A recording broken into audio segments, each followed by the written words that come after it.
As snow melts this week amid warm weather, you may be frustrated that some spots of ice just don't seem to go away. The solution? Well, I'll tell you what it isn't. It's not a bucket of salt.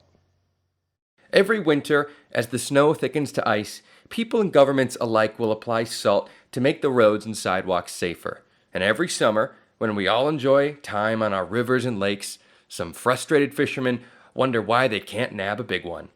Turns out, those two things might be connected. After the salt helps melt some of the snow, it doesn't just vanish.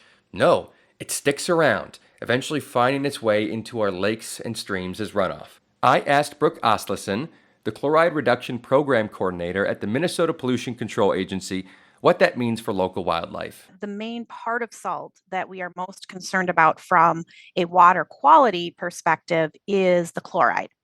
And that's because chloride is actually toxic to our freshwater fish and insects, affects their ability to reproduce successfully. It can affect their growth. That's a pretty clear signal that we should use less salt. But sometimes we can't just not use it. Brooks says the Minnesota Pollution Control Agency strives to strike the balance between safety and environmental impacts, never compromising safety, but also not going overboard. And for you and me, Brooks says it's worth asking if you need the salt or not when you go out to clear the way. Maybe a shovel or an ice scraper would do the trick, but sometimes salt is still needed. So what then? Now, if you have a lot of snow and ice to clear, you may think, hey, if you want to clean a whole sidewalk like the one behind me, you're going to need this whole bucket. That's just not true. Actually, all you need is a coffee mug like this. Just fill that up.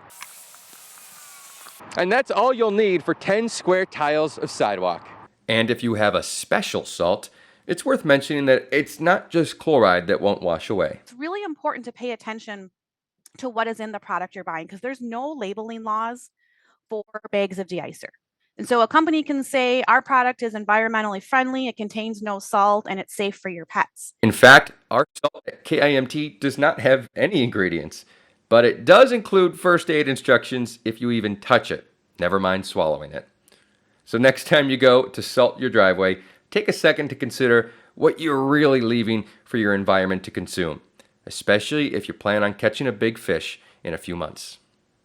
Meteorologist Sean Macaday, KIMT News 3. And Brooke told me that their new chloride reduction program has helped reduce salt use between 30 to 70% with their various partners across the state.